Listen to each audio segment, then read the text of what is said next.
एक उपासक अन्य नामों को जप सकता है, अन्य नामों का कीर्तन कर सकता है, अन्य रूपों का पूजन कर सकता है। एक उपासक जो किसी एक उपास्य देव में है, वो बहुत से उपास्य देवों की पूजा या नाम कीर्तन या नाम जप कर सकता है अच्छी तरह। उत्तर, अच्छी तरह कर सकता है, परंतु ये साधारण भक्ति में, गौड़ी भक्ति में, वैधि भक्ति में, अनुरागात्मिका भक्ति में नहीं। बाबा उत्तर दे रहे।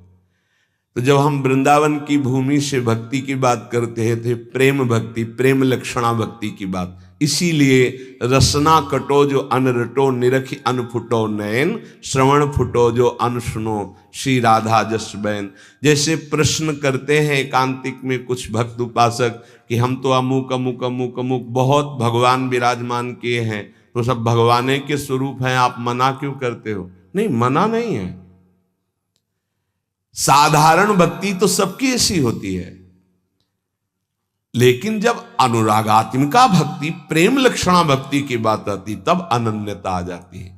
जैसे गोस्वामी जी सिया राम में सब जग जानी कह रहे हैं, फिर ये जब उनकी अनन्यता की बात सुनो तो कह रहे हैं बने तो रघुवर ते बने और बिगड़े तो भरपूर, और तुलसी औरंते बने ताबन पे धूल। जब सिया राम में सब जग जानी तो और कौन बचा?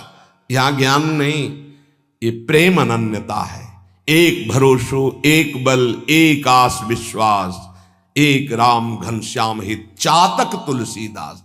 जैसे चातक आकाश से बरसे हुई स्वाति के बूंद के सिवा वो और कुछ ग्रहण नहीं करता, ऐसे ही प्रेम भक्ति मार्ग का उपासक अपने आराध्य देव के नाम रूप लीला धाम के सिवा अन्य उसकी कोई भावना ही नहीं रहती। तो जब तक अनुरागात्मिका भक्ति का परिचय नहीं मिला, उसमें नहीं, तब तक ये सब चलता है।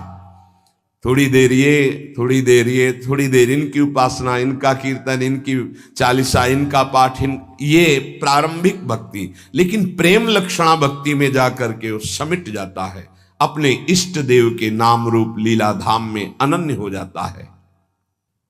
हमारी लाडली जो हम पे कृपा किए, तब हमें ये सौभाग्य मिला, तो अब हमें किसी की ओर आंख उठा के भी देखना नहीं है। ये कृपा का आदर होगा। कोई भी त्रिभुवन में लालजू से बढ़कर नहीं है, उनकी समानता करने वाला कोई नहीं, फिर बढ़कर कैसे हो सकता है?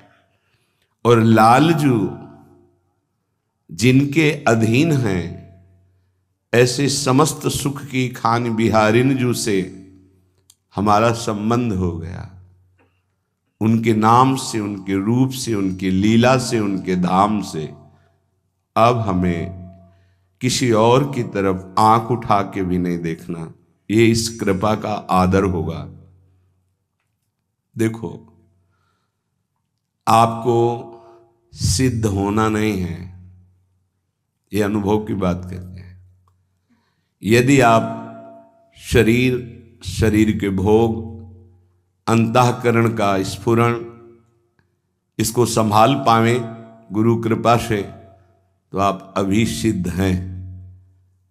आपका जो सच्चिदानंद बप्पू है, वो किसी साधना से घटता बढ़ता या प्रकट होता नहीं है, वो है। उसी है का जहां अनुभव हुआ, तो भाव होने के कारण वही है तत्काल भाव में, अनुभव में आने लगता है। सखा भाव, सखी भाव, गोपी भाव, जो भाव वो है। उपासक परेशान है देह भाव में, अंतःकरण की स्फुरणाएं उसको जला रही हैं। ये गलती हमारी है कि हम अंतःकरण की स्फुरणाओं को अपने में मान रहे हैं। हम देह को अपना मैं मान रहे हैं। देह के भोग विलास, सुख सुविधा, असुविधा, दुख दुविधा, इनको अपना मान रहे हैं। यही मिटाने के लिए सत्संग है, अध्यात्म है, साधना है। स्वरूप सिद्ध है, उसके लिए कोई साधना नहीं होती।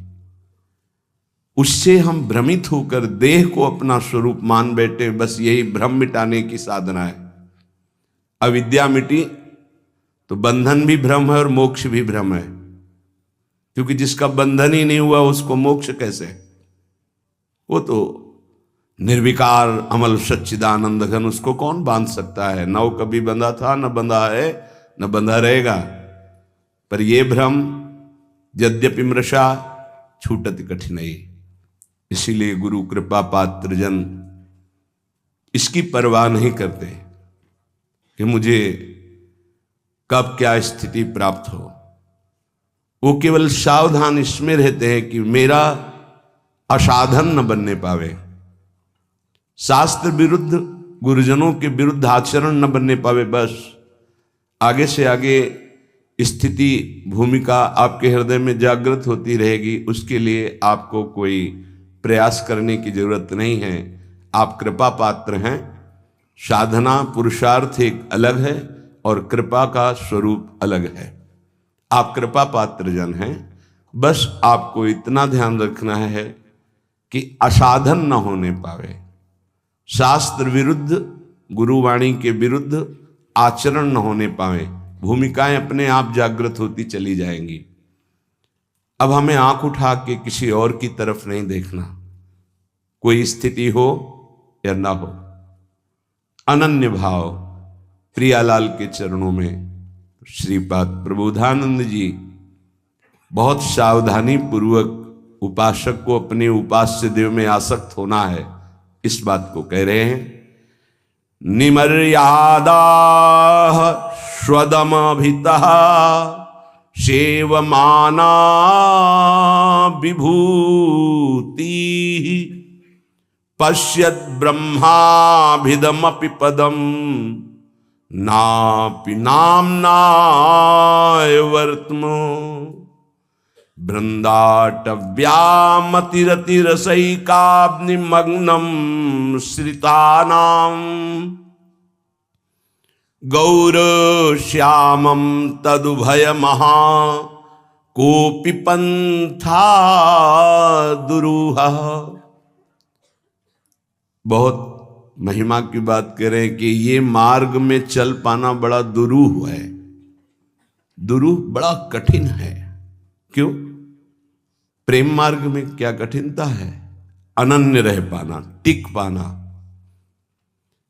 ज्ञान के मार्ग में हर समय फिसलन का डर होता है। जैसे ज्ञान के पंथ कृपाण के धारा, परत खगेश लगे नहीं बारा, नष्ट होने में देर नहीं लगती, क्योंकि उसमें आश्रय भरोसा प्रभु का नहीं है, स्वयं आप चल रहे हैं। गिरे तो गिरे, चले तो चले। प्रेम मार्ग में भरोसा प्रभु का है, पर इसमें खास बात अनन्यता है। अगर अनन्यता दृढ़ हो गई तो कोपि पंथा दुरूहा, कोई मार्ग है जो बड़ा दुरूह मार्ग है। ये प्रेम मार्ग कोई नहीं रह जाता। ये मार्ग ऐसे दिखाई देने लगता है। किसको? जो श्यामाजू का अनन्य हो गया, किशोरी किशोरजू का अनन्य हो गया। यदि हमें श्रीपाद कह रहे हैं, जो महान उद्वलित प्रेम समुद्र अमर्यादोन्मीलन, उन्मीलन प्रिया प्रीतम, जिनकी विविध प्रेम लीला रूपी तरंगों का पान सहचरी जन करती हैं, यदि हमको उनकी सेवा मिल जाती है, श्रीपाद कह रहे हैं, स्व दमभितः सेवमाना विभूति, परम प्रेम वैभव स्वरूप श्री श्यामा श्याम गौर श्याम की सेवा मिल जाती है, तो पश्यत ब्रह्माभिदमपि पदम नापि नाम्न्या वर्तमो। मुझे ब्रह्म पद भी नहीं चाहिए, आंख उठाकर ब्रह्म पद की भी तरफ नहीं देखूंगा।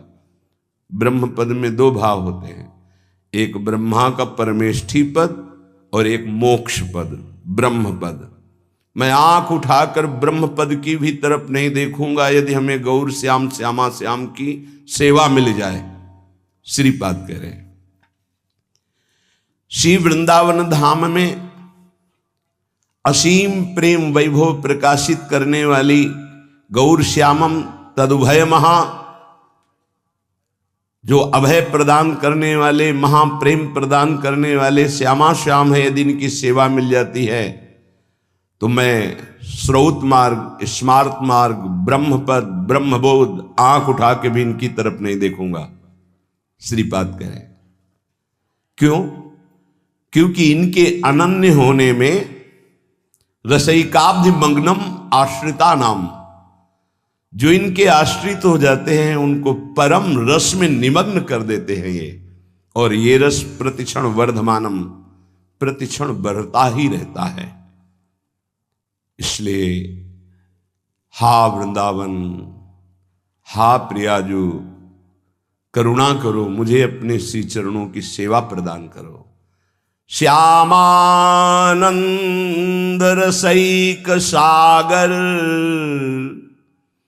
हरे वृंदाटवी नागर, श्री राधा मुख पद्म भृंग, परमा भृंगेरनंगोत्सव, बंसी प्राण सखी सदा मुखरित, श्री राधिका सद्गुणो, प्रेमोद्दाम विलास मोहन, मना प्रोन्मील मनमान से। हे श्याम, हे आनंद समुद्र, हे रस के सागर, हे हरि, हे वृंदावन नागर, हे राधा मुख कमल के भ्रमर, हे परम अभंग अनंगोत्सवकारी, हे बंशी प्राण सखी, हम पे कृपा करो।